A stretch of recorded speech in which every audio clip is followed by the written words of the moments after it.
ಅಧ್ಯಕ್ಷತೆ ವಹಿಸಿರ್ತಕ್ಕಂಥ ಹಾಗೂ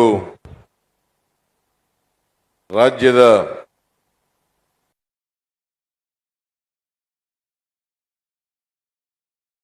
ಸಚಿವರು ಆದಂಥ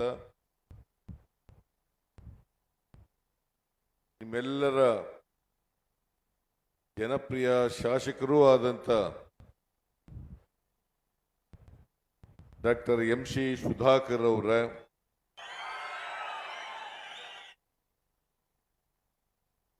ನಗರಾಭಿವೃದ್ಧಿ ಸಚಿವರಾದಂಥ ಬೈರ್ತಿ ಸುರೇಶ್ ಅವರ ಮುಖ್ಯಮಂತ್ರಿಗಳ ಕಾರ್ಯದರ್ಶಿಗಳಾದಂಥ ನಸೀರ್ ಅಹಮದ್ ಅವರ 5 ಗ್ಯಾರಂಟಿಗಳ ಇಂಪ್ಲಿಮೆಂಟೇಷನ್ ಕಮಿಟಿ ಅಧ್ಯಕ್ಷರಾದಂಥ ಡಾಕ್ಟರ್ ಎಚ್.ಎಂ. ರೇವಣ್ಣ ಅವರ ಶಾಸಕರಾದಂಥ ಮಂಜುನಾಥ್ ಅವರ ಪ್ರದೀಪ್ ಈಶ್ವರ್ ಅವರ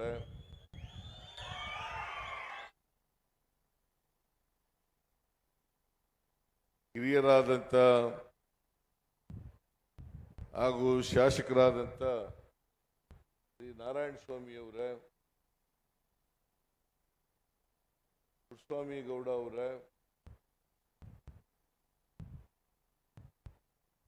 ಕೋಲಾರ ಮಿಲ್ಕ್ ಯೂನಿಯನ್ನ ಅಧ್ಯಕ್ಷರಾದಂಥ ಹಾಗೂ ಶಾಸಕರಾದಂಥ ಶ್ರೀ ನಂಜೇಗೌಡ ಅವರ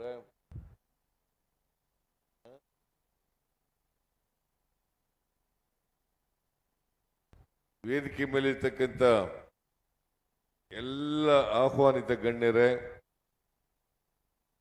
ಎಲ್ಲ ಅಧಿಕಾರಿ ಸ್ನೇಹಿತರೆ,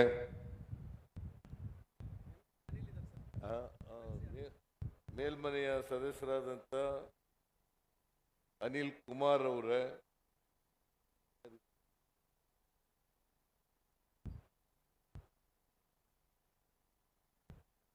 ಇಲ್ಲಿ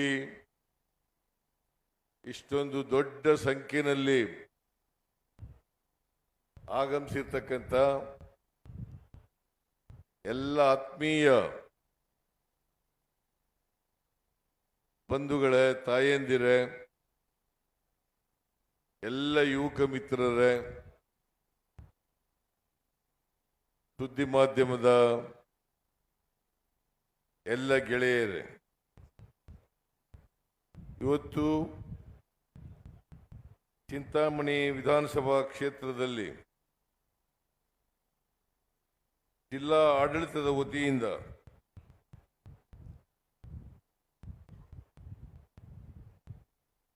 ಐದು ಗ್ಯಾರಂಟಿಗಳ ಫಲಾನುಭವಿಗಳ ಸಮಾವೇಶ, ಜೊತೆಗೆ ಅಭಿವೃದ್ಧಿ ಕಾರ್ಯಕ್ರಮಗಳ ಶಂಕುಸ್ಥಾಪನೆ, ಉದ್ಘಾಟನೆ, ಜೊತೆಗೆ ಕೋಲಾರ ಮಿಲ್ಕ್ ಯೂನಿಯನ್ ಅವರು ಇದೇ ಸಂದರ್ಭದಲ್ಲಿ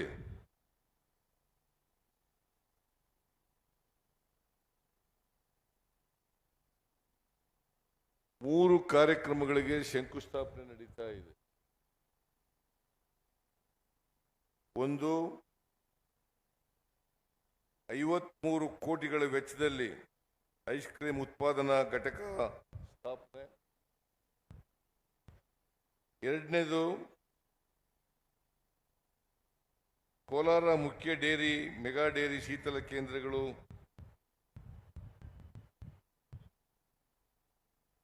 ಅದರ ಮುಖ್ಯ ಆಡಳಿತ ಕಚೇರಿ, ಅದರ ಶಂಕುಸ್ಥಾಪನೆ. ಅದೇ ಶಂಕುಸ್ಥಾಪನೆ ಅಂದ್ರೆ ಅದೇನೆ ನಂಜೇಗೌಡ. ಉದ್ಘಾಟನೆ, ಆಮೇಲೆ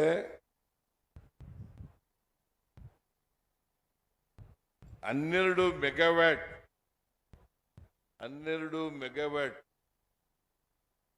ಸೋಲಾರ್ ಪವರ್ ಪ್ಲಾಂಟ್ನ ಶಂಕುಸ್ಥಾಪನೆ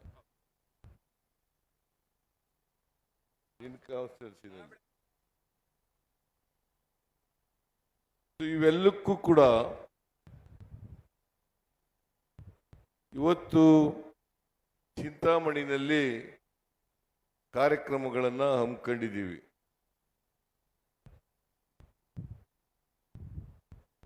ಎಲ್ಲ ಕಾರ್ಯಕ್ರಮಗಳ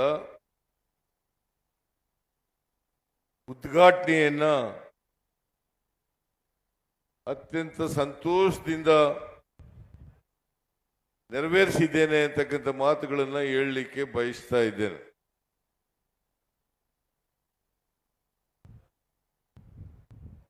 ಚಿಂತಾಮಣಿ ಶಾಸಕರಾದಂತಹ ಸುಧಾಕರ್ ಅವರು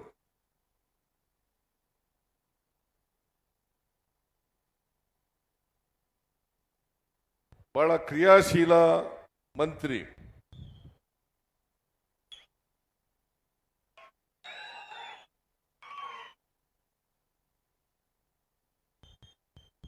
ಜನಪರವಾದಂತ ಕಾಳಜಿ ಇಟ್ಕೊಂಡಿರ್ತಕ್ಕಂಥವ್ರು.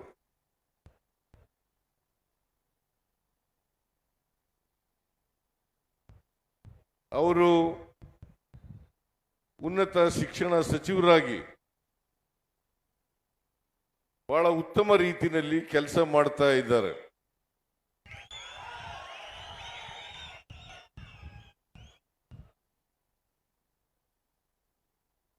ನೀವೆಲ್ಲರೂ ಕೂಡ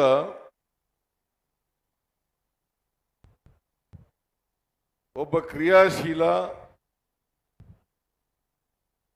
ಜನಪರವಾದಂತ ಕಾಳಜಿ ಇರ್ತಕ್ಕಂಥ ಶಾಸಕನನ್ನ ಆಯ್ಕೆ ಮಾಡ್ಕೊಂಡಿದ್ದೀರಿ.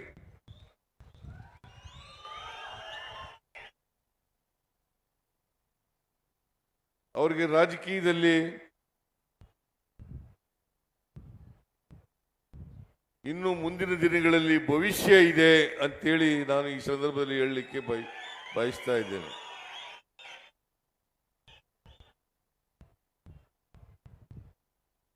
ಯಾರೇ ಜನಪ್ರತಿನಿಧಿಗೆ ಈ ರಾಜ್ಯದ ಅಭಿವೃದ್ಧಿ ಬಗ್ಗೆ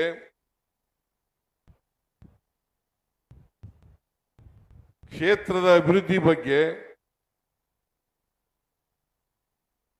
ಯಾರಿಗೆ ಕಾಳಜಿ ಇರ್ತದೆ ಅವರು ರಾಜಕೀಯವಾಗಿ ಬೆಳೀಲಿಕ್ಕೆ ಸಾಧ್ಯ ಆಗ್ತದೆ. ಆ ಎಲ್ಲ ಗುಣಗಳನ್ನ ಸುಧಾಕರ್ ಅವರು ಪಡೆದಿದ್ದಾರೆ ಅಂತಕ್ಕಂಥ ಮಾತುಗಳನ್ನ ಹೇಳಲಿಕ್ಕೆ ಬಯಸ್ತಾ ಇದ್ದೇನೆ.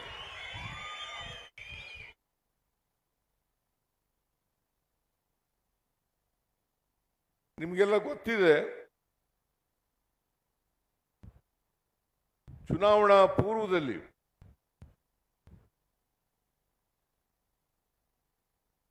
ನಾವು ಜನತೆಗೆ ಅನೇಕ ಭರವಸೆಗಳನ್ನು ಕೊಟ್ಟಿದ್ದೆವು. ಅವುಗಳಲ್ಲಿ ಪ್ರಮುಖವಾದಂತ ಭರವಸೆಗಳು 5 ಗ್ಯಾರಂಟಿಗಳನ್ನ ನಾವು ಅಧಿಕಾರಕ್ಕೆ ಬಂದ ತಕ್ಷಣ ಯಾರಿಗೆ ಕೊಡ್ತೇವೆ ಅಂತಕ್ಕಂಥ ಮಾತುಗಳನ್ನ ಹೇಳಿದ್ದು. ಈ ಮಾತನ್ನ ಹೇಳುವಾಗ ಕರ್ನಾಟಕದಲ್ಲಿರ್ತಕ್ಕಂಥ ಮಹಿಳೆಯರು ಮತ್ತು ಬಡವರ ಸಮಸ್ಯೆಗಳನ್ನ ಪರಿಹರಿಸಬೇಕು ಅನ್ನೋ ಕಾರಣಕ್ಕೋಸ್ಕರ ಈ ಗ್ಯಾರಂಟಿಗಳನ್ನು ನಾವು ಕೊಟ್ಟದ್ದು.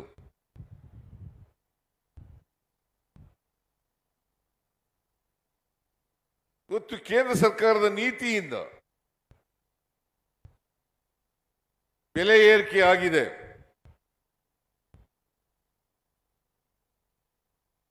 ನಿರುದ್ಯೋಗ ಸಮಸ್ಯೆ ಇದೆ.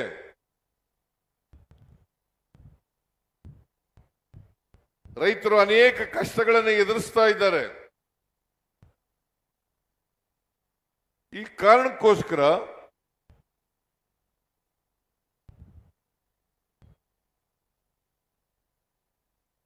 ಯೂನಿವರ್ಸಲ್ ಬೇಸಿಕ್ ಇನ್ಕಮ್ ನೀತಿ ಅಡಿನಲ್ಲಿ ಈ ಸಮಾಜದ ಬಡವರಿಗೆ ಕೊಂಡ್ಕೊಳ್ತಕ್ಕಂಥ ಶಕ್ತಿಯನ್ನು ಹೆಚ್ಚು ಮಾಡಬೇಕು. ಅದಕ್ಕೋಸ್ಕರ ಅವರ ಕೈನಲ್ಲಿ ಹಣವನ್ನು ಕೊಡಬೇಕು ಅಂತೇಳಿ ನಾವು ತೀರ್ಮಾನ ಮಾಡಿ ನಾನು ಮತ್ತು ಡಿ.ಕೆ. ಶಿವಕುಮಾರ್ ಅವರು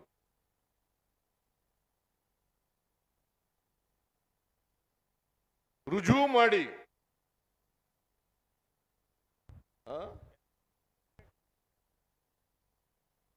ಮಾಡಿ ಗ್ಯಾರಂಟಿ ಕಾರ್ಡ್ಗಳನ್ನ ಮನೆ ಮನೆಗೆ ಹಂಚತಕ್ಕಂಥ ಕೆಲಸವನ್ನ ಮಾಡಿದ್ರು. ನಾವು ಅಧಿಕಾರಕ್ಕೆ ಬಂದ ತಕ್ಷಣ ಈ 5 ಗ್ಯಾರಂಟಿಗಳನ್ನ ಜಾರಿ ಕೊಡ್ತೇವೆ. ನಾವು ಕೊಟ್ಟ ಮಾತಿಗೆ ತಪ್ಪಿಸ್ಗಳಲ್ಲ ಅಂತೇಳಿ ಗ್ಯಾರಂಟಿ ಕಾರ್ಡ್ಗಳಿಗೆ ಸೈನ್ ಮಾಡಿ ನಾವು ಕೊಟ್ಟು ನಾವು ಮೇ 20, 1923 ಕರ್ನಾಟಕ ಜನರ ಆಶೀರ್ವಾದದಿಂದ, ನಿಮ್ಮೆಲ್ಲರ ಆಶೀರ್ವಾದದಿಂದ ನಾವು 136 ಸ್ಥಾನಗಳನ್ನು ಗೆದ್ದು ಕರ್ನಾಟಕದಲ್ಲಿ ಅಧಿಕಾರಕ್ಕೆ ಬಂದು ನೀವು ಕೂಡ ಸುಧಾಕರ್ ಅವರನ್ನ ಗೆಲ್ಲಿಸಿ ವಿಧಾನಸಭೆಗೆ ಕಳಿಸಿಕೊಟ್ರಿ. 2023 ಮೇ 20ನೇ ತಾರೀಕು ನಾವು ಪ್ರಮಾಣ ವಚನ ಸ್ವೀಕಾರ ಮಾಡೋದು. ಅಲ್ಲಿಂದ ನೇರವಾಗಿ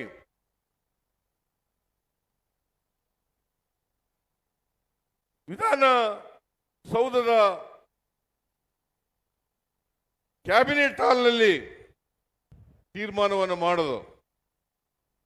5 ಗ್ಯಾರಂಟಿಗಳನ್ನು ಜಾರಿ ಕೊಡಬೇಕು ಅಂತೇಳಿ ಆದೇಶ ಹೊರಡಿಸ್ತು. 5 ಗ್ಯಾರಂಟಿಗಳನ್ನು ಈಗಾಗಲೇ ಸುಧಾಕರ್ ಅವರು ಹೇಳಿದ್ದಾರೆ. ಶಕ್ತಿ ಯೋಜನೆ,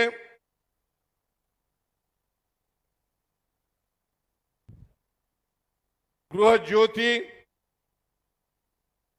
ಗೃಹಲಕ್ಷ್ಮಿ, ಅನ್ನಭಾಗ್ಯ, ಯುವ ನಿಧಿ, ಈ 5 ಗ್ಯಾರಂಟಿಗಳನ್ನ ಜನರಿಗೆ ಕೊಡಬೇಕು. ನಿಮಗೆಲ್ಲ ತಿಳಿಸ್ಲಿಕ್ಕೆ ಬಯಸ್ತೇನೆ. ವಿರೋಧ ಪಕ್ಷದವರು ಈ ಗ್ಯಾರಂಟಿಗಳನ್ನ ಘೋಷಣೆ ಮಾಡಿದ ಮೇಲೆ ಈ ಗ್ಯಾರಂಟಿ ಯೋಜನೆಗಳನ್ನು ಜಾರಿ ಮಾಡಲಿಕ್ಕೆ ಸಾಧ್ಯ ಇಲ್ಲ. ಒಂದು ವೇಳೆ ಜಾರಿ ಮಾಡಿದ್ರೆ ಕರ್ನಾಟಕದ ಖಜಾನೆ ಖಾಲಿಯಾಗ್ಬಿಡ್ತದೆ. ಕರ್ನಾಟಕದ ಆರ್ಥಿಕ ಪರಿಸ್ಥಿತಿ ದಿವಾಳಿಯಾಗ್ಬಿಡ್ತದೆ. ಇದನ್ನ ಬಿಜೆಪಿಯವರು ಅಪಪ್ರಚಾರವನ್ನು ಮಾಡಿದ್ರು.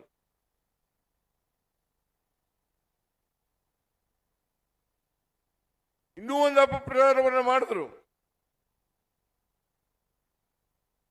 ಈ ಗ್ಯಾರಂಟಿ ಯೋಜನೆಗಳು ಚುನಾವಣೆ ಆದ್ಮೇಲೆ ನಿಲ್ಲಿಸ್ಬಿಡ್ತಾರೆ.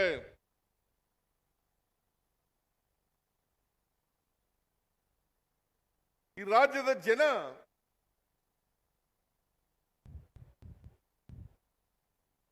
ದಡ್ಡರಲ್ಲ.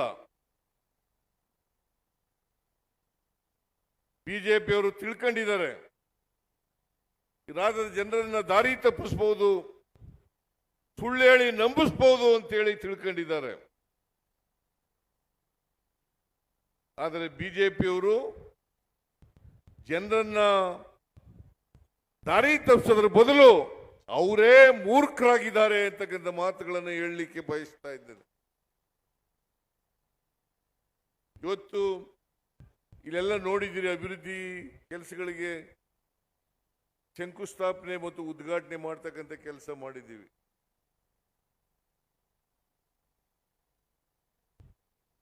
ಇವನ್ ಜಾರಿಯಾದ್ರೆ ಅಭಿವೃದ್ಧಿ ಕೆಲಸಗಳೆಲ್ಲ ನಿಂತೋಗ್ಬಿಡ್ತವೆ. ಅಭಿವೃದ್ಧಿ ಕೆಲಸಗಳು ನಿಂತೋಗಿದ್ರೆ ಇಷ್ಟೊಂದು ಅಭಿವೃದ್ಧಿ ಕೆಲಸಗಳಿಗೆ ಶಂಕುಸ್ಥಾಪನೆ ಉದ್ಘಾಟನೆ ಮಾಡಲಿಕ್ಕೆ ಸಾಧ್ಯ ಆಯ್ತಿತ್ತ? ನೀವೇ ಸಾಕ್ಷಿ. ಆರ್ ಅಶೋಕ, ಬಸವರಾಜ ಬೊಮ್ಮಾಯಿ, ವಿಜಯೇಂದ್ರ ಒಬ್ಬರ ಮೇಲೊಬ್ರು ಸುಳ್ಳು ಹೇಳಿದ್ದೇ ಜಾಸ್ತಿ. ಒಬ್ಬರ ಮೇಲೆ ಒಬ್ರು ಸುಳ್ಳು. ಅದಕ್ಕೆ ನಾನು ಅನೇಕ ಸಾರಿ ಹೇಳಿದ್ದೀನಿ, ಈ ಬಿಜೆಪಿಯವರ ಮನೆ ದೇವರೇ ಸುಳ್ಳು. ಈ ಬಿಜೆಪಿಯವರು ಅವ್ರ ಮನೆ ದೇವರು ಸುಳ್ಳು. ಯಾಕಂದ್ರೆ ನರೇಂದ್ರ ಮೋದಿಯವರೇ ಸುಳ್ಳು ಹೇಳ್ಬಿಡ್ತಾರೆ. ನರೇಂದ್ರ ಮೋದಿಯವರೇ ಸುಳ್ಳು ಹೇಳಿದ್ದಾರೆ ಈ ದೇಶದ ಜನರಿಗೆ. ಅವ್ರು ಹೇಳಿದ್ರು 2014ರಲ್ಲಿ ವಿದೇಶದಲ್ಲಿ ಕಪ್ಪು ಹಣ ಇದೆ, ಆ ಕಪ್ಪು ಹಣ ತಗೊಬಂದು ಭಾರತದ ಪ್ರತಿಯೊಂದು ಕುಟುಂಬಕ್ಕೆ 15 ಲಕ್ಷ ರೂಪಾಯಿಗಳನ್ನ ಕೊಡ್ತೇನೆ. ಇವತ್ತವರಿಗೆ 10 ವರ್ಷ ಆಯ್ತು ನರೇಂದ್ರ ಮೋದಿಯವರು ಪ್ರಧಾನಮಂತ್ರಿಯಾಗಿ, 15 ಪೈಸೆನೂ ಕೊಡ್ಲಿಲ್ಲ. 15 ಲಕ್ಷ ಕೊಡ್ತೀವಿ ಅಂತ. 15 ಲಕ್ಷ ಅಚ್ಚೇ ದಿನ ಆಯಂಗೆ ಅಂತಂದ್ರು. ಅಚ್ಚೇ ದಿನ ಆಯಂಗೆ ಅಂತಂದ್ರು. ನೀವು ಹೇಳಿ, ಇವತ್ತು ಪೆಟ್ರೋಲ್ ಬೆಲೆ ಏನಾಗಿದೆ, ಡೀಸೆಲ್ ಬೆಲೆ ಏನಾಗಿದೆ, ಗೊಬ್ಬರದ ಬೆಲೆ ಏನಾಗಿದೆ, ಗ್ಯಾಸ್ ಬೆಲೆ ಏನಾಗಿದೆ? ಜಾಸ್ತಿ ಆಗಿದೆಯೋ ಕಡಿಮೆ ಆಗಿದೆಯೋ? ಮತ್ತೆ ನರೇಂದ್ರ ಮೋದಿ ಅವರ ಅಚ್ಚೇ ದಿನ ಏನಾಯ್ತು? ಅಚ್ಚೇ ದಿನ ಏನಾಯ್ತು? ರೈತರ ಆದಾಯವನ್ನ ದುಪ್ಪಟ್ಟು ಮಾಡುತ್ತೇನೆ, ನಾನು ಅಧಿಕಾರಕ್ಕೆ ಬಂದ್ರೆ ರೈತರ ಆದಾಯವನ್ನು ದುಪ್ಪಟ್ಟು ಮಾಡುತ್ತೇನೆ. ಮಾಡಿದ್ರ? ನಿರುದ್ಯೋಗಿ ಯುವಕ ಯುವತಿಯರಿಗೆ ಕೊಟ್ಟಂತ ಭರವಸೆ ಪ್ರತಿ ವರ್ಷ 2 ಕೋಟಿ ಉದ್ಯೋಗಗಳನ್ನ ಸೃಷ್ಟಿ ಮಾಡ್ತೇನೆ. ಮಾಡಿದ್ರ?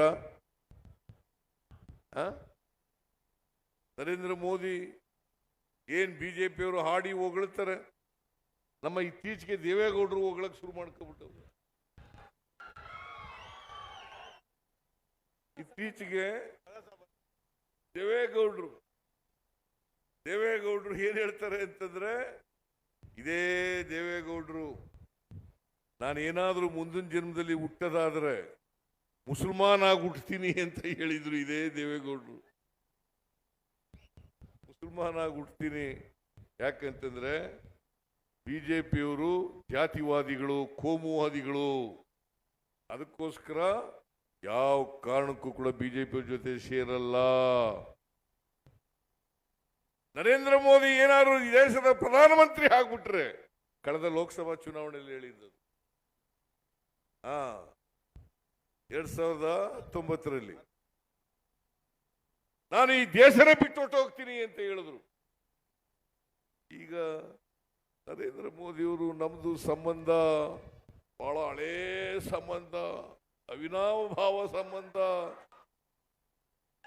ದೇವೇಗೌಡ್ರೆ ಮಣ್ಣಿನ ಮಗ, ರೈತನ ಮಗ ಅಂತ ನೀವು ಹೇಳ್ಕೊಳ್ಳೋರು, ಈ ದೇಶದ ಪ್ರಧಾನಮಂತ್ರಿ ಆಗಿದ್ದವರು ಇಷ್ಟೆಲ್ಲ ಸುಳ್ಳು ಹೇಳ್ತಾ ಇದ್ದಾರಲ್ಲ, ಆ ನರೇಂದ್ರ ಮೋದಿ ಅವ್ರನ್ನ ಆಡಿ ಹೊಗಳ್ತಾ ಇದ್ದೀರಲ್ಲ, ನೀವೇ ಯೋಚನೆ ಮಾಡಿ, ಇದು ನ್ಯಾಯನಾ? ಈಗ ಕೋಮುವಾದಿಗಳ ಜೊತೆ ಕೈ ತೋಡಿಸ್ಕೊಂಡ್ಬಿಟ್ಟವ್ರೆ. ಯಾರ ಜೊತೆ ಸೇರಿಸ್ಕೊಂಡಿರೋದು? ಕೋಮುವಾದಿಗಳು. ಆದರೆ ಜನತಾದಳ, ಎಸ್ ಜನತಾದಳ ಸೆಕ್ಯುಲರ್. ದಯಮಾಡಿ ನಾನು ಹೇಳ್ತೀನಿ ದೇವೇಗೌಡರಿಗೆ, ಆ ಎಸ್ ಅನ್ನ ತೆಗೆದಾಕ್ಬಿಡ್ರಪ್ಪ, ಯಾಕೆ ಸುಮ್ಮನೆ ಇಟ್ಕೊಂಡಿದ್ದೀರಿ? ಜನತಾದಳ ಸೆಕ್ಯುಲರ್ ಅನ್ನೋದನ್ನು ತೆಗೆದಾಕ್ಬಿಡಿ. ಈಗ ಬಿಜೆಪಿ ವಕ್ತಾರರ ತರ ಕುಮಾರಸ್ವಾಮಿ ದೇವೇಗೌಡ ಇಬ್ರು ಮಾತಾಡಕ್ ಶುರು ಮಾಡ್ಕೊಂಡು ಕೇವಲ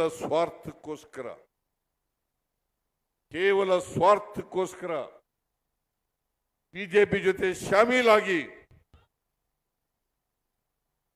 ಇವತ್ತು ಕರ್ನಾಟಕ ರಾಜ್ಯದ ಅಭಿವೃದ್ಧಿಗೆ ಧಕ್ಕೆ ಮಾಡ್ತಕ್ಕಂಥ ಕೆಲಸವನ್ನ ಮಾಡ್ತಾ ಇದ್ದಾರೆ. ಬಿಜೆಪಿಯವರು ಹೇಳ್ತಕ್ಕಂಥ ಸುಳ್ಳಿನಲ್ಲಿ ಇವರು ಕೂಡ ಸೇರ್ಕೊಂಡಿದ್ದಾರೆ ಅಂತಕ್ಕಂಥ ಮಾತುಗಳನ್ನ ಹೇಳಲಿಕ್ಕೆ ಬಯಸ್ತಾ ಇದ್ದೇನೆ. ಆದರೆ ನಾವು ಈ ಯಾವ ಮಾತುಗಳಿಂದ ಕೂಡ ಧೃತಿಗೆಡಲಿಲ್ಲ. ಜೂನ್ 11ನೇ ತಾರೀಕು 2023 ಶಕ್ತಿ ಯೋಜನೆಗೆ ಚಾಲನೆಯನ್ನ ಕೊಟ್ಟು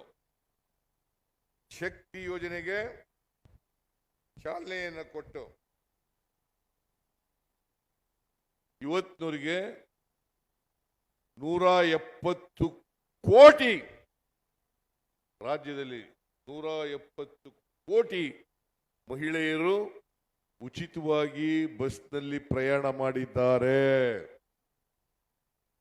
ಯಾವೆಲ್ಲರೂ ಮಾಡಿದ್ರ? ಹಿಂದೆ ಬಿಜೆಪಿ ಕಾಲದಲ್ಲಿ, ಸ್ವಾತಂತ್ರ್ಯ ಭಾರತದಲ್ಲಿ ಯಾವೆಲ್ಲರೂ ಮಾಡಿದ್ರ? ಇದನ್ನು ಮಾಡಿರೋರು ಕಾಂಗ್ರೆಸ್ ಸರ್ಕಾರ, ನಮ್ಮ ಸರ್ಕಾರ, ನಿಮ್ಮ ಸರ್ಕಾರ ಅಂತಕ್ಕಂಥದನ್ನು ತಿಳಿಸ್ಲಿಕ್ಕೆ ಬಯಸ್ತಾ ಇದೆ. ಅನ್ನಭಾಗ್ಯ ಯೋಜನೆ ನಾನು ಮುಖ್ಯಮಂತ್ರಿ ಆಗಿರುವಾಗ ಹಿಂದೆ 2013ರಿಂದ 2018ರವರೆಗೆ 7 ಕೆಜಿ ಅಕ್ಕಿಯನ್ನು ಕೊಡ್ತಾ ಇದ್ದೆ. 7 ಕೆಜಿ ಅಕ್ಕಿಯನ್ನು ಕೊಡ್ತಾ ಇದ್ದೆ. ಈ ಬಿಜೆಪಿ ಅಧಿಕಾರಕ್ಕೆ ಬಂದ ಮೇಲೆ ಯಡಿಯೂರಪ್ಪನವರು, ಬಸವರಾಜ ಬೊಮ್ಮಾಯಿ ಅವರು 7 ಕೆಜಿಯಿಂದ 5 ಕೆಜಿಗೆ ಇಳಿಸಿದ್ರು. 5 ಕೆಜಿಗೆ ಇಳಿಸಿದ್ರು. ನಾವು ಚುನಾವಣಾ ಸಂದರ್ಭದಲ್ಲಿ ಹೇಳ್ದೋ, ಇವರು 7ರಿಂದ 5 ಕೆಜಿ ಗಳಿಸಿದ್ದಾರೆ. ನಾವು ಅಧಿಕಾರಕ್ಕೆ ಬಂದ ಮೇಲೆ 5 ಕೆಜಿ ಜೊತೆಗೆ ಇನ್ನೂ 5 ಕೆಜಿ ಅಕ್ಕಿಯನ್ನು ಕೊಡ್ತೇವೆ ಅಂತ ಹೇಳಿದ್ದು. ಅದರಂತೆ ನಾವು ಕೇಂದ್ರ ಸರ್ಕಾರದಿಂದ ಅಕ್ಕಿ ಕೇಳಿದು. ಫುಡ್ ಕಾರ್ಪೊರೇಷನ್ ಆಫ್ ಇಂಡಿಯಾದವರು ಒಪ್ಕೊಂಡ್ರು ಅಕ್ಕಿ ಕೊಡಕ್ಕೆ, ಲೆಟರು ಕೂಡ ಕೊಟ್ಟರು. ಕೊಡ್ತೀವಿ, ನಾವು ಅಕ್ಕಿ ಸಪ್ಲೈ ಮಾಡ್ತೀವಿ. ನಾವೇನು ಪುಕ್ಕಟೆ ಕೇಳಿರಲಿಲ್ಲ. 1 ಕೆಜಿಗೆ 34 ರೂಪಾಯಿ ಕೊಡ್ತೀವಿ, ಅಕ್ಕಿ ಕೊಡಿ, ಬಡವರಿಗೆ ಅಕ್ಕಿ ಕೊಡಬೇಕು, ನಾವು ಮಾತು ಕೊಟ್ಟಿದ್ದೀವಿ ಅಂತ ಹೇಳ್ದು. ಆದರೆ ಬಿಜೆಪಿ ಕೇಂದ್ರದ ಸರ್ಕಾರ ಅಕ್ಕಿ ಕೊಡ್ಲಿಲ್ಲ. ಅದಕ್ಕೋಸ್ಕರ ನಾವು ಅಕ್ಕಿ ಸಿಕ್ಲಿಲ್ವಲ್ಲ ಅಂತೇಳಿ ಪ್ರತಿಯೊಬ್ಬರಿಗೆ 5 ಕೆಜಿ ಅಕ್ಕಿ ಬದಲಾಗಿ 170 ರೂಪಾಯಿ ಕೊಡ್ತಾ ಇದ್ದೀವಿ. ಕೊಡ್ತಾ ಇದೀವೋ ಇಲ್ಲ? ಕೊಡ್ತಾ ಇದೀವೋ ಇಲ್ಲ? ಮತ್ತೆ ಸುಮ್ಮನೆ ಕೂತ್ಕೊಂಡ್ರೆ ಹೆಂಗ ಅರ್ಥ ಆಗ್ಬೇಕು ನನಗೆ? ಕೊಡ್ತಾ ಇದೀವೋ ಇಲ್ವೋ? ಎಲ್ಲ ಕೈ ಎತ್ತಿ ನೋಡೋಣ. ಸ್ವಲ್ಪ ಬಿಜೆಪಿಯವರು ತಿಳ್ಕೋಬೇಕು ಇದನ್ನ. ಬಿಜೆಪಿಯವರು ತಿಳ್ಕೋಬೇಕು. 5 ಕೆಜಿ ಅಕ್ಕಿಯನ್ನ ಕೊಡ್ತಾ ಇದ್ದೀವಿ. ಯಾಕಪ್ಪ ಅಂತಂದ್ರೆ ಯಾರು ಹಸಿದು ಮಲಗಬಾರದು, 3 ಹೊತ್ತು ಊಟ ಮಾಡಲೇಬೇಕು. ಕರ್ನಾಟಕ ಹಸಿವು ಮುಕ್ತ ರಾಜ್ಯ ಆಗಬೇಕು. ಕರ್ನಾಟಕ ಹಸಿವು ಮುಕ್ತ ರಾಜ್ಯ ಆಗಬೇಕು. ಎಲ್ಲ ಬಡವರು ಕೂಡ ಶ್ರೀಮಂತರ ತರನೇ ಊಟ ಮಾಡತಕ್ಕಂಥ ವ್ಯವಸ್ಥೆ ಕರ್ನಾಟಕದಲ್ಲಿ ಬರಬೇಕು ಅಂತಕ್ಕಂಥದ್ದು ನಮ್ಮ ಉದ್ದೇಶ. ಹೊಟ್ಟೆ ತುಂಬ ಊಟ ಮಾಡಬೇಕು. ಈ ಕಾರ್ಯಕ್ರಮವನ್ನು ಕೂಡ ಜಾರಿ ಕೊಟ್ಟಿದ್ದೀವಿ. ಗೃಹ ಜ್ಯೋತಿ, ಯಾರು 200 ಯೂನಿಟ್ ವರೆಗೆ ವಿದ್ಯುತ್ ಶಕ್ತಿಯನ್ನು ಬಳಸ್ತಾರೆ ಪ್ರತಿ ತಿಂಗಳು, ಅವ್ರಿಗೆ ಉಚಿತವಾಗಿ ವಿದ್ಯುತ್ತನ್ನು ಕೊಡ್ತಾ ಇದ್ದೀವಿ. ಸರ್ಕಾರ ಕರ್ನಾಟಕ ಎಲೆಕ್ಟ್ರಿಸಿಟಿ ಬೋರ್ಡ್ಗೆ ದುಡ್ಡನ್ನು ಕಟ್ಟಿಕೊಡ್ತಾ ಇದೆ. 200 ಯೂನಿಟ್ ವರೆಗೆ ಫ್ರೀಯಾಗಿ ಕರೆಂಟ್ ಕೊಡ್ತಾ ಇದೀವಲ್ಲ, ನಾವು ಕೊಡ್ತಾ ಇದೀವೋ ಇಲ್ಲ? 200 ಯೂನಿಟ್ ವರೆಗೆ ಫ್ರೀ ಕರೆಂಟ್, ಅದು ದುಡ್ಡೆಲ್ಲ ಉಳಿತಾಯ ಆಗ್ತದೆ. ಆ ದುಡ್ಡು ಉಳಿತಾಯ ಆಗ್ತದೆ. ಗೃಹ ಜ್ಯೋತಿ ಪ್ರತಿ ಕುಟುಂಬದ ಯಜಮಾನಿಗೆ ಆ ಗೃಹಲಕ್ಷ್ಮಿ ಕಾರ್ಯಕ್ರಮ ಪ್ರತಿ ಕುಟುಂಬದ ಯಜಮಾನಿಗೆ ತಿಂಗಳಿಗೆ 2,000 ರೂಪಾಯಿ. ಸ್ವತಂತ್ರ ಭಾರತದಲ್ಲಿ ಯಾವನಾದ್ರು ಕೊಟ್ಟಿದ್ರ?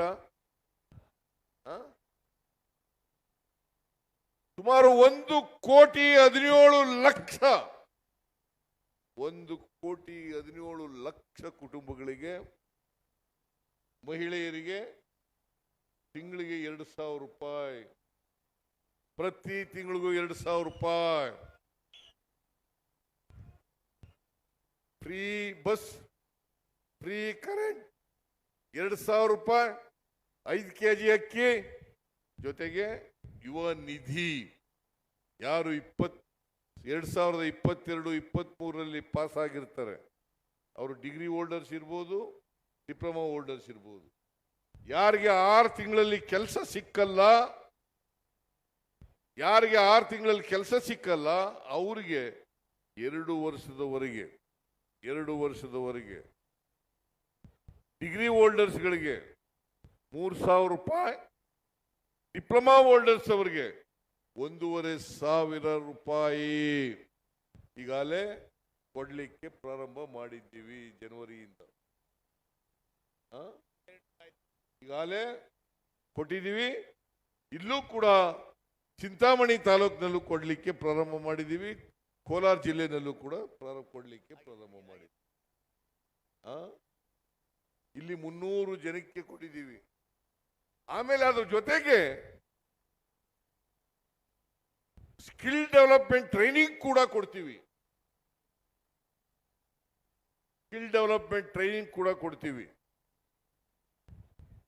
ಯಾಕಂತಂದ್ರೆ ಮಾರುಕಟ್ಟೆಯಲ್ಲಿ ಯಾವ ತರದ ಉದ್ಯೋಗ ಬೇಕು ಅಂತ ಡಿಮ್ಯಾಂಡ್ ಇದೆ, ಅಂತ ಉದ್ಯೋಗವನ್ನು ಕೊಡಿಸ್ಬೇಕು ಅನ್ನೋ ಕಾರಣಕ್ಕೋಸ್ಕರ, ಅವರು ಉದ್ಯೋಗ ಸಿಕ್ಕಬೇಕು ಅನ್ನೋ ಕಾರಣಕ್ಕೋಸ್ಕರ ಇವತ್ತು ಸ್ಕಿಲ್ ಡೆವಲಪ್ಮೆಂಟ್ ಟ್ರೈನಿಂಗ್ ಕೂಡ ಕೊಡ್ತಾ ಇದ್ದೀವಿ. ಅದಕ್ಕೆ ಈಗ ಉನ್ನತ ಶಿಕ್ಷಣ ಸಚಿವರು ಸುಧಾಕರ್ ಅವರು ಪಠ್ಯಕ್ರಮದಲ್ಲೂ ಕೂಡ ಇದನ್ನು ಬದಲಾವಣೆ ಮಾಡ್ತಕ್ಕಂಥದ್ದನ್ನು ಹೇಳಿದ್ದೀವಿ. ಪಠ್ಯಕ್ರಮದಲ್ಲೂ ಕೂಡ ಬದಲಾವಣೆ ಮಾಡಬೇಕು. ನಿರುದ್ಯೋಗದ ಸಮಸ್ಯೆಗೆ ಪರಿಹಾರವನ್ನು ಕಂಡುಕಬೇಕು. ನಾವು ಇವತ್ತು ಅನೇಕ ಜನ ಯುವಕ ಯುವತಿಯರು ಉದ್ಯೋಗ ಇಲ್ಲ. ಅಷ್ಟೇ ಯಾಕೆ, ಅರ್ಜಿ ಹಾಕಕ್ಕೆ ದುಡ್ಡಿರಲ್ಲ ಅವ್ರ ಹತ್ರ. ಅನೇಕ ಜನರಿಗೆ, ಅನ್ಎಂಪ್ಲಾಯ್ಡ್ ಯೂತ್ಸ್ಗೆ ಅರ್ಜಿ ಹಾಕಕ್ಕೆ ದುಡ್ಡಿರಲ್ಲ, ಇಂಟರ್ವ್ಯೂಗೆ ಹೋಗಕ್ಕೆ ದುಡ್ಡಿರಲ್ಲ. ಅನೇಕ ಜನ ತಂದೆ ತಾಯಿಗಳು ಕೊಡ್ಲಿಕ್ಕೆ ಸಾಧ್ಯ ಆಗಲ್ಲ. ಬಹಳ ಜನ ಬಡ ಕುಟುಂಬದಿಂದ ಬಂದಿರ್ತಾರೆ.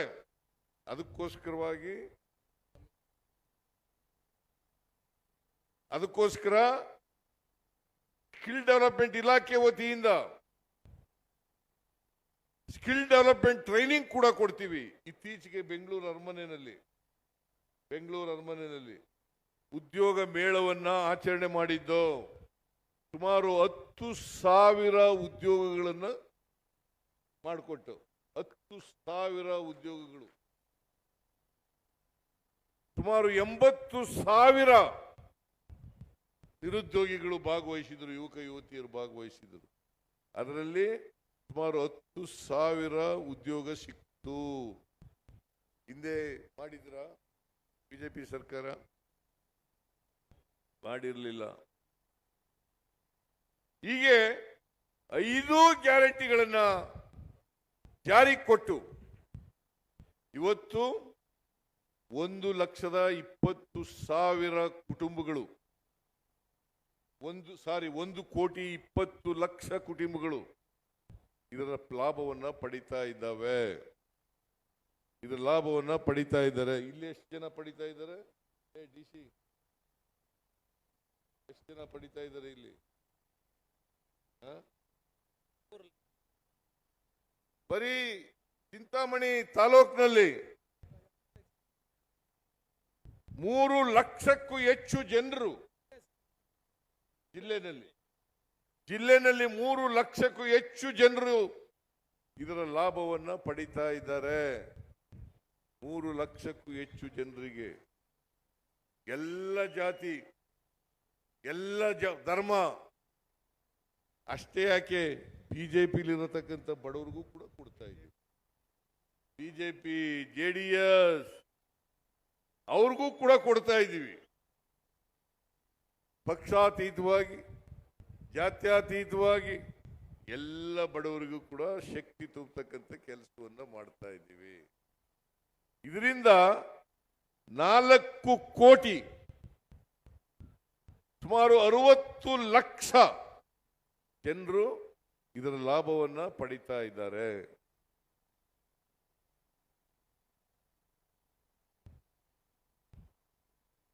ಪ್ರತಿ ತಿಂಗಳು 4 ರಿಂದ 5 ಸಾವಿರ ರೂಪಾಯಿ ಪ್ರತಿ ಕುಟುಂಬಗಳು ಕೂಡ ಪಡಿತಾ ಇದ್ದಾವೆ. ಪ್ರತಿ ತಿಂಗಳು ವರ್ಷಕ್ಕೆ 50 ರಿಂದ 60 ಸಾವಿರ, ವರ್ಷಕ್ಕೆ 2.5 ಲಕ್ಷದಿಂದ 3 ಲಕ್ಷ ರೂಪಾಯಿ ಇದನ್ನ ನೇರವಾಗಿ ಫಲಾನುಭವಿಗಳ ಕೈಗೆ ಕೊಡ್ತಾ ಇದ್ದೀವಿ. ಇದರಿಂದ ಏನಾಗಿದೆ ಅಂತಂದ್ರೆ ಇವತ್ತು ಎಲ್ಲ ಕಡೆ ನನಗೆ ಧರ್ಮಸ್ಥಳದ ಹೆಗ್ಡೆ ಅವರು ಪತ್ರ ಬರೆದಿದ್ರು. ಏನಂತ ಪತ್ರ ಬರೆದಿದ್ರು ಅಂದ್ರೆ, ನೀವು ಈ ಗ್ಯಾರಂಟಿ ಯೋಜನೆಗಳನ್ನ ಜಾರಿ ಕೊಟ್ಟ ಮೇಲೆ ನೀವು ಫ್ರೀ ಬಸ್ ಮಾಡಿದ ಮೇಲೆ ಧರ್ಮಸ್ಥಳಕ್ಕೆ ಬರೋರ ಸಂಖ್ಯೆ ಜಾಸ್ತಿ ಆಗಿದೆ, ದೇವಸ್ಥಾನದ ಆದಾಯ ಜಾಸ್ತಿ ಆಗಿದೆ. ಇವತ್ತು ದುಡ್ಡಿದ್ರಲ್ವಾ ದೇವಸ್ಥಾನಗಳಿಗೆ ಹೋಗೋದು, ಯಾತ್ರಾ ಸ್ಥಳಗಳಿಗೆ ಹೋಗೋದು, ಪ್ರೇಕ್ಷಣೀಯ ಸ್ಥಳಗಳಿಗೆ ಹೋಗೋದು, ಹೋಟೆಲ್ಗೆ ಹೋಗೋದು, ಅಂಗಡಿಗೆ ಹೋಗೋದು. ದುಡ್ಡೇ ಇಲ್ಲದವ್ರು ಎಲ್ಲೋ ಹೋಗಕ್ಕೆ ಸಾಧ್ಯ ಆಗ್ತದೆ. ಅದಕ್ಕೋಸ್ಕರವಾಗಿ ಯೂನಿವರ್ಸಲ್ ಬೇಸಿಕ್ ಇನ್ಕಮ್ ನೀತಿ ಅಡಿನಲ್ಲಿ ಈ ತರ ಪ್ರತಿ ಕುಟುಂಬಕ್ಕೆ 4 ರಿಂದ 5 ಸಾವಿರ ರೂಪಾಯಿಗಳನ್ನು ಕೊಡ್ತಾ ಇದ್ದೀವಿ. ಹಿಂದೆ ಯಾವ ಸರ್ಕಾರನೂ ಕೂಡ ಕೊಟ್ಟಿರಲಿಲ್ಲ. ಇದು ಯುರೋಪ್ ಕಂಟ್ರಿಗಳಲ್ಲಿ, ಕೆನಡಾ ದೇಶದಲ್ಲಿ ಜಾರಿನಲ್ಲಿದೆ. ಯುರೋಪ್ ಕಂಟ್ರಿಗಳಲ್ಲಿ, ಕೆನಡಾ ದೇಶದಲ್ಲಿ ಜಾರಿನಲ್ಲಿದೆ. ಇದನ್ನ ನಾವು ಮಾಡ್ತಾ ಇದ್ದೀವಿ. ಎಲ್ರಿಗೂ ಕೂಡ ಸಾಮಾಜಿಕ ಭದ್ರತೆ ಬರಬೇಕು. ಸಾಮಾಜಿಕ ಭದ್ರತೆ ಬರಬೇಕು. ಅವರು ಆರ್ಥಿಕವಾಗಿ ಸಾಮಾಜಿಕವಾಗಿ ಮೇಲೆ ಬಂದಾಗ ಮಾತ್ರ ಎಲ್ಲರೂ ಕೂಡ ಮುಖ್ಯವಾಗಿ ನಿಮಗೆ ಬರಲಿಕ್ಕೆ ಸಾಧ್ಯ ಆಗ್ತದೆ. ಇಲ್ಲದೆ ಹೋದರೆ ಅವರಿಗೆ ಸಾಮಾಜಿಕವಾಗಿ ಆರ್ಥಿಕವಾಗಿ ಶಕ್ತಿ ಇಲ್ಲದೆ ಹೋದರೆ ಸಮಾನತೆಯ ಸಮಾಜ ನಿರ್ಮಾಣ ಮಾಡಲಿಕ್ಕೆ ಸಾಧ್ಯ ಇಲ್ಲ. ಸಮಾನತೆಯ ಸಮಾಜ ಆಗಬೇಕಾದ್ರೆ ಎಲ್ಲರಿಗೂ ಕೂಡ ಆರ್ಥಿಕ ಸಾಮಾಜಿಕ ಶಕ್ತಿ ಬರಬೇಕು. ಇದನ್ನೇ ಬುದ್ಧ ಬಸವ ಹೇಳಿದ್ದು, ಇದನ್ನೇ ಬಾಬಾ ಸಾಹೇಬ್ ಅಂಬೇಡ್ಕರ್ ಅವರು ಹೇಳಿದ್ದು, ಇದನ್ನೇ ಗಾಂಧೀಜಿಯವರು ಹೇಳಿದ್ದು. ಇದನ್ನ ನಾವು ಅರ್ಥ ಮಾಡ್ಕೋಬೇಕಾಗ್ತದೆ. ಬಾಬಾ ಸಾಹೇಬ್ ಅಂಬೇಡ್ಕರ್ ಅವರು ಈ ದೇಶಕ್ಕೆ ಸಂವಿಧಾನವನ್ನು ಕೊಟ್ಟರು. ಅವ್ರು ಏನ್ ಹೇಳಿದ್ದಾರೆ ಅಂತಂದ್ರೆ, ಬರೀ ರಾಜಕೀಯ ಸ್ವಾತಂತ್ರ್ಯ ಇದ್ರೆ ಸಾಲದು, ಅದ್ರ ಜೊತೆನಲ್ಲೇ ಸಾಮಾಜಿಕ ಸ್ವಾತಂತ್ರ್ಯ, ಆರ್ಥಿಕ ಸ್ವಾತಂತ್ರ್ಯ ಎಲ್ಲರಿಗೂ ಸಿಕ್ಕಿದಾಗ ಮಾತ್ರ ಈ ದೇಶಕ್ಕೆ ಸ್ವಾತಂತ್ರ್ಯ ಬಂದದಕ್ಕೆ ಸಾರ್ಥಕ ಆಗ್ತದೆ. ಇಲ್ಲದವರೆ ಸಾರ್ಥಕ ಆಗಲ್ಲ. ಸಮಾನತೆ ಸುಮ್ಮನೆ ಬಂದ್ಬಿಡ್ತದ? ಜಾತಿ ಸುಮ್ಮನೆ ಹೋಗ್ತದ? ಈ ಬಿಜೆಪಿ ಅವರು ಇದಾರಲ್ಲ, ಅವರು ಈ ಅಸಮಾನತೆ ಮುಂದುವರಿಬೇಕು ಅಂತನವರು, ಸಮಾಜದಲ್ಲಿ ಅಸಮಾನತೆ ಮುಂದುವರಿಬೇಕು ಅಂತನವರು. ಯಾಕಂತಂದ್ರೆ ಅಸಮಾನತೆ ಇದ್ರೆ ಶೋಷಣೆ ಮಾಡಲಿಕ್ಕೆ ಸಾಧ್ಯ ಆಗ್ತದೆ. ಅದಕ್ಕೋಸ್ಕರನೇ ಅವರು ಮನುವಾದದಲ್ಲಿ ನಂಬಿಕೆ ಇಟ್ಕೊಂಡಿರ್ತಕ್ಕಂಥವ್ರು. ಮನುವಾದದಲ್ಲಿ ನಂಬಿಕೆ ಇಟ್ಕೊಂಡಿರ್ತಕ್ಕಂಥವ್ರು, ಜಾತಿ ವ್ಯವಸ್ಥೆಯಲ್ಲಿ ನಂಬಿಕೆ ಇಟ್ಕೊಂಡಿರ್ತಕ್ಕಂಥವ್ರು, ನಾವು ಸಮಾನತೆಯನ್ನು ಬಯಸ್ತಕ್ಕಂಥವ್ರು. ಅದಕ್ಕೋಸ್ಕರ ಇಲ್ಲಿ ಮಾದೇವಪ್ಪ ಇದ್ದಾರೆ. ಪ್ರತಿ ಶಾಲಾ ಕಾಲೇಜುಗಳಲ್ಲಿ, ಪ್ರತಿ ಕಚೇರಿಗಳಲ್ಲಿ ಸಂವಿಧಾನದ ಪೀಠಿಕೆ ಗೊತ್ತಾಗಬೇಕು ಅಂತೇಳಿ ಅದನ್ನು ಓದಿಸ್ತಕ್ಕಂಥ ಕೆಲಸವನ್ನು ಮಾಡ್ತಾ ಇದ್ದಾರೆ. ಯಾಕಂತಂದ್ರೆ ಪ್ರತಿಯೊಬ್ಬರಿಗೂ ಕೂಡ ನಮ್ಮ ಸಂವಿಧಾನ ಗೊತ್ತಾಗಬೇಕು. ಈ ಸಂವಿಧಾನ ಬದಲಾವಣೆ ಆಗ್ಬೇಕು ಅಂತ ಹೇಳ್ತಾ ಇರೋರು ಯಾರು? ಯಾರು? ಬಿಜೆಪಿ ಅನಂತ್ ಕುಮಾರ್ ಹೆಗ್ಡೆ ಮೂಲಕ ಹೇಳಿಸ್ತಾ ಇದ್ದಾರೆ. ಅನಂತ್ ಕುಮಾರ್ ಹೆಗ್ಡೆ ಅವ್ರು ಯಾರು? ಅವರು ಸಾಮಾನ್ಯ ಕಾರ್ಯಕರ್ತ ಅಲ್ಲ, ಬಿಜೆಪಿ ಎಂಪಿ, ಕೇಂದ್ರದ ಮಂತ್ರಿಯಾಗಿದ್ದವರು. ಇವತ್ತು ಬಡವರು ಉಳಿಬೇಕಾದ್ರೆ, ದಲಿತರು ಉಳಿಬೇಕಾದ್ರೆ, ಹಿಂದುಳಿದವರು ಉಳಿಬೇಕಾದ್ರೆ, ಅಲ್ಪಸಂಖ್ಯಾತರು ಉಳಿಬೇಕಾದ್ರೆ, ಮಹಿಳೆಯರು ಉಳಿಬೇಕಾದ್ರೆ, ಕಾರ್ಮಿಕರು ಉಳಿಬೇಕಾದ್ರೆ ಸಂವಿಧಾನ ಉಳಿಲೇಬೇಕು. ಈ ಬಿಜೆಪಿಯವರು ಸಂವಿಧಾನ ವಿರೋಧಿಗಳು, ಸಂವಿಧಾನವನ್ನ ನಾಶ ಮಾಡಬೇಕು ಅಂತಕ್ಕಂಥವ್ರು. ಅದಕ್ಕೆ ನಾವು ಅವಕಾಶ ಕೊಡಕೂಡುದು. ಎಷ್ಟೇ ಕಷ್ಟ ಆದ್ರೂ ಕೂಡ ಪ್ರಜಾಪ್ರಭುತ್ವ ವ್ಯವಸ್ಥೆಯನ್ನು ಉಳಿಸ್ಕೋಬೇಕು, ಸಂವಿಧಾನವನ್ನು ಉಳಿಸ್ಕೊಳ್ಬೇಕು. ಅದಕ್ಕೋಸ್ಕರ ಬಿಜೆಪಿಯನ್ನ ಸೋಲಿಸಲೇಬೇಕು.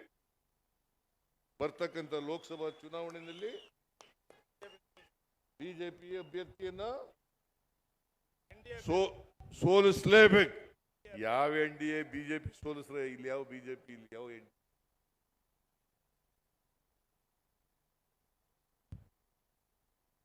ಇದನ್ನ ನೀವು ಮುಂದ್ಬರ್ತಕ್ಕಂಥ ಚುನಾವಣೆಯಲ್ಲಿ ಮಾಡಲೇಬೇಕು. ಆದ್ರೆ ಇಷ್ಟು ಮಾತ್ರ ಹೇಳ್ತೀನಿ, ಕೋಲಾರದ ಸಮಗ್ರ ಅಭಿವೃದ್ಧಿ ಮಾಡ್ತಕ್ಕಂಥ, ಚಿಂತಾಮಣಿ ಕ್ಷೇತ್ರದ ಅಭಿವೃದ್ಧಿ ಮಾಡ್ತಕ್ಕಂಥ ಜವಾಬ್ದಾರಿ ನಮ್ಮದು. 5 ವರ್ಷದಲ್ಲಿ ಈಗ ಸುಧಾಕರ್ ಹೇಳಿದ್ರು, ಕೆರೆಗಳನ್ನು ನೀರು ತುಂಬಿಸ್ತಕ್ಕಂಥ ಯೋಜನೆ ಯಾರು ಮಾಡದ್ದು? ಅದನ್ನ ನಮ್ಮ ಕಾಲದಲ್ಲಿ ಮಾಡದ್ದು ಕೆಸಿ ವ್ಯಾಲಿ, HN ವ್ಯಾಲಿ, ಈಗ Vrishabhavathi valley, KC valley, HN valley, Vrishabhavathi valley ಅದನ್ನ ಮಾಡಿ ಕೋಲಾರ, ಚಿಕ್ಕಬಳ್ಳಾಪುರ, ಬೆಂಗಳೂರು ಗ್ರಾಮಾಂತರ ಈ ಜಿಲ್ಲೆಗಳಿಗೆ, ತುಮಕೂರು ಈ ಜಿಲ್ಲೆಗಳಲ್ಲಿ ಕೆರೆಗಳಿಗೆ ನೀರು ತುಂಬಿಸ್ತಕ್ಕಂಥವ್ರು ಯಾರು? ಬಿಜೆಪಿ ಸರ್ಕಾರ ಮಾಡಿದ್ರ? ಕೆರೆಗಳ ನೀರು ತುಂಬಿಸ್ತಾನೆ. ಕೆರೆಗಳಲ್ಲಿ ನೀರಿದ್ರೆ ಅಂತರ್ಜಲ ಮೇಲಕ್ಕೆ ಬರ್ಲಿಕ್ಕೆ ಸಾಧ್ಯ ಆಗ್ತದೆ. ಅಂತರ್ಜಲ ಇದ್ರೆ ನಿಮಗೆ ಬೋರ್ವೆಲ್ಗಳನ್ನ ತೋಡಿಸ್ಲಿಕ್ಕೆ ಸಾಧ್ಯ ಆಗ್ತದೆ. ನಾನು ಕಾಲದಲ್ಲಿ ಕೇಳಿದ್ದೆ, ಕೋಲಾರದಲ್ಲಿ ಒಂದು ಬೋರ್ವೆಲ್ ತೋಡ್ಬೇಕಾದ್ರೆ 1000 ಅಡಿ, 1200 ಅಡಿ, 1300 ಅಡಿ, 1600 ಅಡಿ, ಈಗ 300 ಅಡಿ, 400 ಅಡಿ, 500 ಅಡಿ ಒಳಗಡೆ, 500 ಅಡಿ ಒಳಗಡೆ ಕೋಲಾರ, ಚಿಕ್ಕಬಳ್ಳಾಪುರ, ಬೆಂಗಳೂರು ರೂರಲ್, ತುಮಕೂರು ಈ ಜಿಲ್ಲೆಗಳಲ್ಲಿ ಕೆರೆ ತುಂಬಿಸ್ತಕ್ಕಂಥ ಕೆಲಸವನ್ನ ಮಾಡಿದವು. ಇದಕ್ಕೋಸ್ಕರ ಸುಮಾರು 3000 ಕೋಟಿ ರೂಪಾಯಿಗಳನ್ನು ಈಗಾಗಲೇ ಮೊದಲನೇ ಹಂತದಲ್ಲಿ 3000 ಕೋಟಿ ರೂಪಾಯಿಗಳನ್ನು ಖರ್ಚು ಮಾಡಿದ್ದೀವಿ. ಜೊತೆಗೆ ಈ ಮುದ್ದೇನಹಳ್ಳಿನಲ್ಲಿ ಒಂದು ಇಂದಿರಾ ಕ್ಯಾಂಟೀನ್, ಸುರೇಶ್ ಬೈತಿ, ಸುರೇಶ್, ಮುದ್ದೇನಹಳ್ಳಿನಲ್ಲ ಇಂದಿರಾ ಕ್ಯಾಂಟೀನು,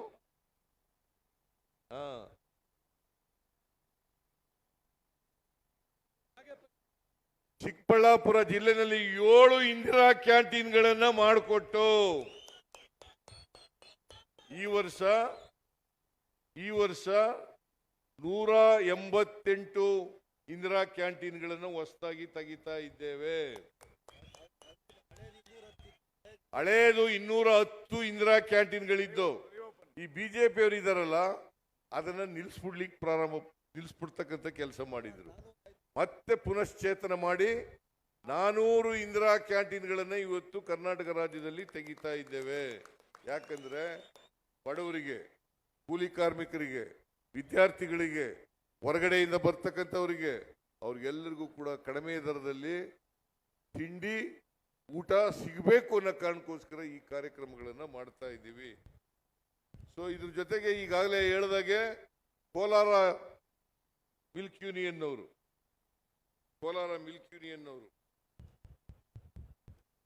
ಸುಮಾರು 200 ಕೋಟಿ ವೆಚ್ಚದಲ್ಲಿ 7.5 ಲಕ್ಷ ಲೀಟರ್ ಸಾಮರ್ಥ್ಯದ ಗೋಲ್ಡನ್ ಡೈರಿ ಸ್ಥಾಪನೆ ಮಾಡಿದ್ದಾರೆ. ಎಲ್ಲಿ ಅದು? ಕೋಲಾರದಲ್ಲಿ. ಆಮೇಲೆ 53 ಕೋಟಿ ವೆಚ್ಚದಲ್ಲಿ 10,000 ಲೀಟರ್ ಸಾಮರ್ಥ್ಯದ ನಂದಿನಿ ಐಸ್ ಕ್ರೀಮ್ ಉತ್ಪಾದನಾ ಘಟಕ ಸ್ಥಾಪನೆ ಮಾಡ್ತಾ ಇದ್ದಾರೆ. ಅದು ಚಿಂತಾಮಣಿನಲ್ಲಿ. ಆಮೇಲೆ ಈ 12 ಮೆಗಾವ್ಯಾಟ್ ವಿದ್ಯುತ್ತನ್ನ ಬಂಗಾರಪೇಟೆ ವಿಧಾನಸಭಾ ಕ್ಷೇತ್ರದಲ್ಲಿ ಮಾಡ್ತಾ ಇದ್ದಾರೆ. ಇವೆಲ್ಲಕ್ಕೂ ನಾನೇ ಐಸ್ ಕ್ರೀಮ್ ಮಾಡಕ್ಕೂ ಪರ್ಮಿಷನ್ ಕೊಟ್ಟೆ. ಆಮೇಲೆ 12 ಮೆಗಾವ್ಯಾಟ್ ಉತ್ಪಾದನೆ ಮಾಡಕ್ಕೂ ಕೂಡ ಪರ್ಮಿಷನ್ ಕೊಟ್ಟೆ. ಜಾಗ 50 ಎಕರೆ ಜಾಗ ಈಗ ಇವ್ರ ಸ್ವಾಧೀನಕ್ಕೆ ಬಂದಿದೆ. ಇವೆಲ್ಲಕ್ಕೂ ಕೂಡ ಇವತ್ತು ಶಂಕುಸ್ಥಾಪನೆ ಉದ್ಘಾಟನೆ ಮಾಡ್ತಕ್ಕಂಥ ಕೆಲಸವನ್ನ ಮಾಡ್ತಾ ಇದ್ದೀವಿ. ಇವತ್ತು ಚಿಂತಾಮಣಿನಲ್ಲಿ 431 ಕೋಟಿ ರೂಪಾಯಿಗಳ ಶಂಕುಸ್ಥಾಪನೆ, ಉದ್ಘಾಟನೆ, ಅಭಿವೃದ್ಧಿ ಕೆಲಸಗಳಿಗೆ ಚಾಲನೆಯನ್ನ ಕೊಡ್ತಾ ಇದ್ದೀವಿ. ನೀವು ಹೇಳಬೇಕು, ನೀವೇ ಸಾಕ್ಷಿ. ಬಿಜೆಪಿ ಅವ್ರಿಗೆ ಹೇಳಬೇಕು, ಚಿಂತಾಮಣಿ ತಾಲೂಕಿನಲ್ಲಿ ಒಂದೇ ತಾಲೂಕಿನಲ್ಲಿ 431 ಕೋಟಿ. ಇದಕ್ಕೆ ನೀವು ಸಾಕ್ಷಿ ಅಲ್ವಾ? ಇದು ಯಾರಿಂದ ಆಗಿರೋದು? ಕಾಂಗ್ರೆಸ್ ಸರ್ಕಾರ, ಸುಧಾಕರಿಂದ, ನಮ್ಮ ಸರ್ಕಾರದಿಂದ. ಬಿಜೆಪಿಯವರು ಅಭಿವೃದ್ಧಿ ಕೆಲಸ ಮಾಡಲಿಕ್ಕೆ ದುಡ್ಡಿಲ್ಲ. ನಾನು ಹೇಳ್ತೀನಿ, ಮುಂದಿನ ವರ್ಷದ ಬಜೆಟ್ನಲ್ಲಿ ಅಭಿವೃದ್ಧಿ ಕೆಲಸ, ಗ್ಯಾರಂಟಿ ಯೋಜನೆಗಳಿಗೆ ಸುಮಾರು 1,20,000 ಕೋಟಿ ರೂಪಾಯಿಗಳನ್ನು ಇಟ್ಟಿದ್ದೇವೆ. 1,20,000 ಕೋಟಿ ಬರೀ ಅಭಿವೃದ್ಧಿ ಕೆಲಸಗಳಿಗೆ. 58,000 ಕೋಟಿ ಗ್ಯಾರಂಟಿ ಯೋಜನೆಗಳಿಗೆ. 52,009 ಕೋಟಿ ದುಡ್ಡನ್ನು ಇಟ್ಟಿದ್ದೀವಿ. ಆಮೇಲೆ ನಿಲ್ಲಿಸ್ಬಿಡ್ತಾರೆ. ನಾನು ಹೇಳ್ತೀನಿ, ನಮಗೆ 5 ವರ್ಷ ಅಧಿಕಾರ ಮಾಡಲಿಕ್ಕೆ ಅವಕಾಶ ಕೊಟ್ಟಿದ್ದೀರಿ. ಮತ್ತೆ ರಿನ್ಯೂವಲ್ ಬರ್ತೀವಿ, ಅದು ಬೇರೆ ಪ್ರಶ್ನೆ. ನಾವೇ ಮತ್ತೆ ಅಧಿಕಾರಕ್ಕೆ ಬರೋರು. ಬಿಜೆಪಿ ಯಾವ ಕಾರಣಕ್ಕೂ ಅಧಿಕಾರಕ್ಕೆ ಬರೋದು. ಬಿಜೆಪಿಯವರು ಯಾವತ್ತಾರು ಜನರ ಆಶೀರ್ವಾದ ತಗೊಂಡು ಅಧಿಕಾರಕ್ಕೆ ಬಂದಿದ್ದಾರ? 2008 ಇರ್ಬೋದು, 2019 ಇರ್ಬೋದು, ಅಲ್ಲ 18 ಇರ್ಬೋದು. ಆಪರೇಷನ್ ಕಮಲ MLA ಕೊಂಡ್ಕೊಬಿಡೋದು. ಈಗಲೂ ಕೂಡ 50 ಕೋಟಿ ಕೊಡ್ತೀವಿ ಸಿದ್ದರಾಮಯ್ಯನ ಸರ್ಕಾರ ಉರುಳಿಸಿ. ಯಾಕಂತಂದ್ರೆ ಸಿದ್ದರಾಮಯ್ಯ ಇದ್ರೆ ಬಿಜೆಪಿಗೆ ನಡುಕ ಶುರುವಾಗ್ಬಿಡ್ತದೆ. ಅದಕ್ಕೆ ಅವ್ರಿಗೆ ಎಲ್ಲರಿಗೂ ಟೀಕೆ ಮಾಡ್ತೀನಲ್ಲ, ಅವ್ರು ಕೇಂದ್ರ ಸರ್ಕಾರ ಟೀಕೆ ಮಾಡ್ತೀನಿ, ಇಲ್ಲಿರೋ ಬಿಜೆಪಿ ಅವರಿಗೆ ಟೀಕೆ ಮಾಡ್ತೀನಿ. ಅವರು ಕರ್ನಾಟಕಕ್ಕೆ ಅನ್ಯಾಯ ಮಾಡಿದ್ರು. ನಾವು ಪ್ರತಿ ವರ್ಷ, ಈ ವರ್ಷ 23-24ರಲ್ಲಿ 4,30,000 ಕೋಟಿ ತೆರಿಗೆ ವಸೂಲು ಮಾಡಿಕೊಡ್ತೀವಿ. 4,30,000 ಕೋಟಿ ನಮ್ಮ ತೆರಿಗೆ ನಾವು ಕೊಡೋದು. ಅವರು ನಮಗೆ ಕೊಡೋದು ಹೆಂಗಪ್ಪ ಅಂತಂದ್ರೆ 50,257 ಕೋಟಿ. ನಾವು 100 ರೂಪಾಯಿ ತೆರಿಗೆ ಕಲೆಕ್ಟ್ ಮಾಡಿಕೊಟ್ರೆ ಉದಾಹರಣೆಗೆ ಬರೀ 13 ರೂಪಾಯಿ ಮಾತ್ರ ವಾಪಸ್ ಬರೋದು. ಇದು ನ್ಯಾಯನಾ ಅನ್ಯಾಯನಾ? ಮತ್ತೆ ಅನ್ಯಾಯ ಆದ್ರೆ ಏನ್ ಮಾಡ್ಬೇಕು ಇವರಿಗೆ? ಬುದ್ಧಿ ಕಲಿಸ್ಬೇಕ ಬೇಡ? ಈ ಅನ್ಯಾಯನ ಸಮರ್ಥನೆ ಮಾಡ್ಕೊತಾ ಇದಾರಲ್ಲ ಕರ್ನಾಟಕದ ಎಂಪಿಗಳು. ಯಾರು ಇಲ್ಲಿ ಎಂಪಿ? ಯಾರು? ಸ್ವಾಮಿ ಯಾವತ್ತಾರು ಬಾಯಿ ಬಿಟ್ಟಿದ್ದನ? ಬಾಯಿ ಬಿಟ್ಟಿದ್ದನ? ಕರ್ನಾಟಕ ಅನ್ಯಾಯ ಆಯ್ತು ಅಂತ ಬಾಯಿ ಬಿಟ್ಟಿದ್ದನ? ಮತ್ತೆ ಅವನು ಮತ್ತೆ ಗೆಲ್ಬೇಕಾ?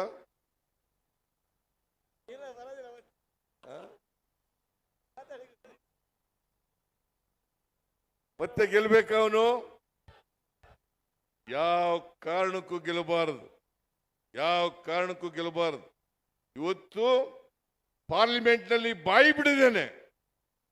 ಮುನುಸ್ವಾಮಿ ಆದಿಯಾಗಿ 25 ಜನ ಎಂಪಿಗಳು ಹೋಗಿದ್ದಾರೆ ದಿಲ್ಲಿಗೆ ಬಿಜೆಪಿಯಿಂದ. ಒಬ್ರು ಬಾಯಿ ಬಿಟ್ಟಿಲ್ಲ. ಅದ್ರ ಬದಲಿಗೆ ಅನ್ಯಾಯವನ್ನೇ ಸಮರ್ಥನೆ ಮಾಡ್ಕೊಳ್ತಾ ಇದ್ದಾರೆ. ಹಾಗಾಗಿ ಕರ್ನಾಟಕದ 7 ಕೋಟಿ ಕನ್ನಡಿಗರಿಗೆ ದ್ರೋಹ ಮಾಡಿದ್ದಾರೆ. ಕರ್ನಾಟಕದ 7 ಕೋಟಿ ಕನ್ನಡಿಗರಿಗೆ ದ್ರೋಹ ಮಾಡಿದ್ದಾರೆ. ಈ ದ್ರೋಹಿಗಳಿಗೆ ತಕ್ಕ ಪಾಠ ಕಲಿಸ್ಬೇಕು ಬೇಡ? ಕಲಿಸ್ಬೇಕು ಅನ್ನೋದಾದ್ರೆ ಬರ್ತಕ್ಕಂಥ ಲೋಕಸಭಾ ಚುನಾವಣೆಯಲ್ಲಿ ಬಿಜೆಪಿ ಅಭ್ಯರ್ಥಿಯನ್ನ ಅಥವಾ NDA ಅಭ್ಯರ್ಥಿಯನ್ನ ಸೋಲಿಸಿ ಕಾಂಗ್ರೆಸ್ ಅಭ್ಯರ್ಥಿಯನ್ನ ಲೋಕಸಭೆಗೆ ಕಳಿಸಿಕೊಡಬೇಕು. ಆ ಮೂಲಕ ಸುಧಾಕರ್ಗೆ, ನನಗೆ, ನಾರಾಯಣ ಸ್ವಾಮಿಗೆ, ನಂಜೇಗೌಡರಿಗೆ ಎಲ್ರಿಗೂ ಕೂಡ ಶಕ್ತಿಯನ್ನು ಕೊಡ್ತಕ್ಕಂಥ ಕೆಲಸವನ್ನು ಮಾಡಬೇಕು. ಮಾಡ್ತೀರಿ ಅಲ್ವಾ? ಮಾಡ್ತೀರಿ ಅಲ್ವಾ? ಮಾಡ್ತೀರಿ ಅಲ್ವಾ? ನೀವು ಮಾಡ್ತೀರಿ ಅನ್ಕಂತ ನಂಬಿಕೆ ಇಟ್ಕೊಂಡು, ವಿಶ್ವಾಸ ಇಟ್ಕೊಂಡು, ನಿಮ್ಮ ಮೇಲೆ ವಿಶ್ವಾಸ ಇಟ್ಕೊಂಡಿದ್ದೀವಿ. ಯಾಕಂದ್ರೆ ಕಳೆದ ವಿಧಾನಸಭಾ ಚುನಾವಣೆಯಲ್ಲಿ 136 ಸ್ಥಾನಗಳನ್ನ ಗೆಲ್ಲಿಸ್ಕೊಟ್ರಿ. 136 ಸ್ಥಾನ. ಹಾಗಾಗಿ ನಾವು ಅಧಿಕಾರಕ್ಕೆ ಬಂದು ಇವತ್ತು ಜನತೆಗೆ ಕೊಟ್ಟಂತ ಮಾತಿನಂತೆ ನಡ್ಕತಾ ಇದ್ದೀವಿ. ಕೊಟ್ಟ ಮಾತಿನಂತೆ ನಡ್ಕತಾ ಇದ್ದೀವಿ. ಮುಂದೇನೂ ಕೂಡ ನಡ್ಕತೀವಿ. ಇನ್ನು 5 ವರ್ಷದವರೆಗೂ ಕೂಡ ಈ ಗ್ಯಾರಂಟಿಗಳನ್ನ ಜಾರಿ ಮಾಡ್ತಕ್ಕಂಥ ಕೆಲಸವನ್ನ ಮಾಡ್ತೇವೆ. ಎಷ್ಟೇ ಖರ್ಚಾಗ್ಲಿ ಈ ಗ್ಯಾರಂಟಿ ಯೋಜನೆಗಳನ್ನ ಜಾರಿ ಕೊಡ್ತೇವೆ. ಬಡವರಿಗೆ ಶಕ್ತಿ ತುಂಬತಕ್ಕಂಥ ಕೆಲಸವನ್ನ ಮಾಡ್ತೇವೆ. ಅದರಿಂದ ನಿಮ್ಮ ಆಶೀರ್ವಾದ ಇರ್ಬೇಕಲ್ವಾ?